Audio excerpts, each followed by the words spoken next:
Worry lines can run deep. With increasing commodity prices, higher price volatility, and rising input costs, America's farmers rely on crop insurance to protect their crops and livestock.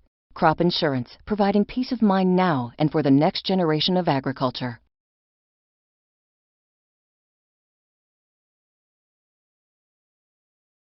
Senator Donnely from Indiana, Hi, thank you for joining us. Thank you very much. We are interviewing you as a freshman senator, but obviously most of our listeners know that you have been in Congress for some time now. Can you tell us why you decided to run for a seat in the Senate? Well, I thought that it would be a chance to serve the entire state of Indiana. I was very, very lucky to serve the north central area of Indiana, and in fact was on the Agriculture Committee the last time we wrote a farm bill. And was fortunate enough to be part of that. And so when the Senate seat opportunity came available, I thought, it was such an extraordinary opportunity to serve the portion of Indiana that I live in. To have a chance to serve the entire state was something very special. What is it like transitioning from the House to the Senate?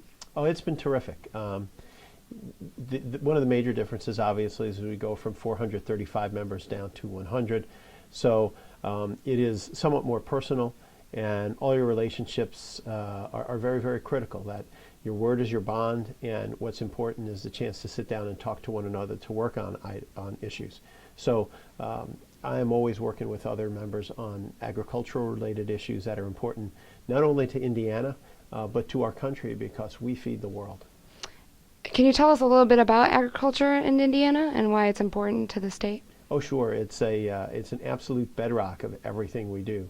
In my old congressional district, 85% of the ground was in farmland, and we have a huge percentage of our state in farmland across the entire state. And so we are one of the pillars of agriculture in the United States. And U.S. agriculture truly does feed the world. We export 25% of our pork products to other countries. We export lots of our grain and other products as well. And so we take great pride. It is a very, very critical part of our overall economy as well. When so much of the economy struggled in 2009, 2010, agriculture was a real cornerstone that kept everything moving forward. So it's not only a big part of our economy, it's an absolute bedrock in our state. You mentioned the strong exports coming out of Indiana Yes. agriculture. What are some things you'd like to see on a trade agenda for your first term? Well, we want to try to make sure that on a trade agenda, that it's fair, so that when our products are looked at by other countries, that they aren't kept out for untrue reasons or for protectionist reasons, that there be an opportunity for people all over the world to have the nutrition provided by our products, the great pricing provided by our products. And so what we want to do is just say, look, we're willing to compete with anybody, anywhere in the world. All we want is a fair playing field. And you also serve as the chair of the Subcommittee on Commodities and Risk Management in the Senate Ag Committee. Right. What are your goals for a safety net structure? Well, what we're trying to do in regards to the farm bill that we're looking at, particularly for Indiana farmers, is to have a crop insurance program that provides part of a safety net for all of our farmers. And what that crop insurance does is it enables them to reduce the risk a little bit. And it's a very risky business. As I was driving to the airport this morning early on, it was about 6:30 this morning. Our farmers were out in the field planting all over the state. And a lot of money, a lot of risk put in, and what we're trying to do is take a little bit of the risk out of it because of all the benefits that agriculture provides for us.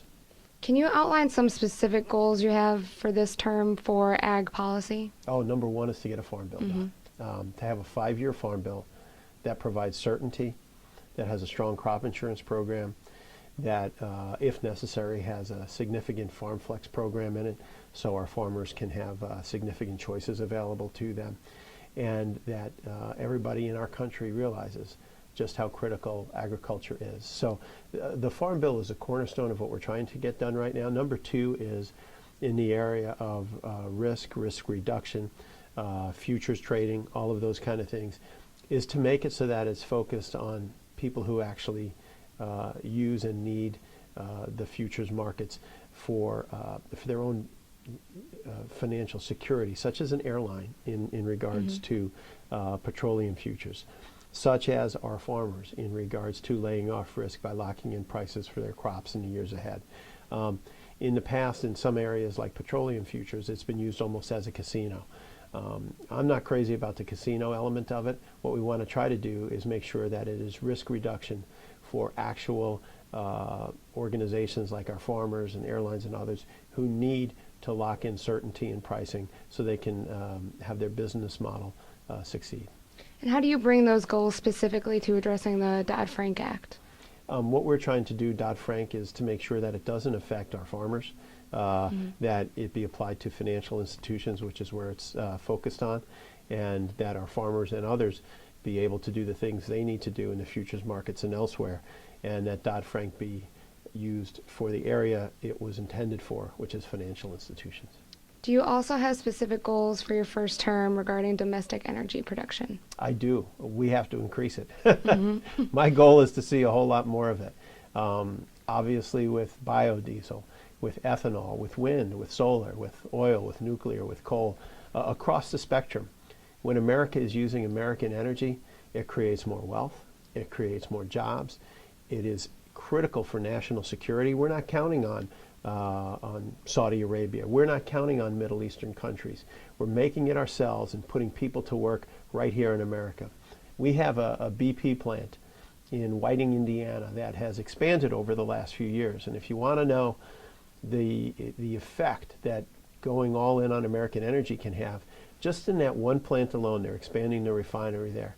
We have had over 5,000 workers every single day for a number of years here building the expansion to that plant. That's 5,000 families that have great jobs, that have great opportunities, and that have that money staying in America. That's the critical, one of the critical elements for our nation's economy and for our future.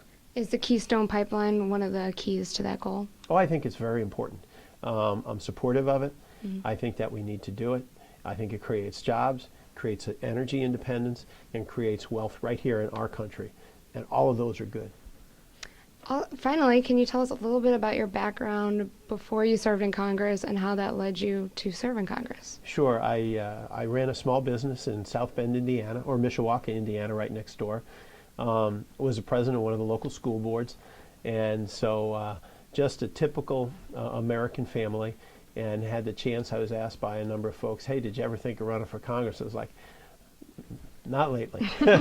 And they said, well, we'd really like you to take a look at it and think about it. And so I did run and lost.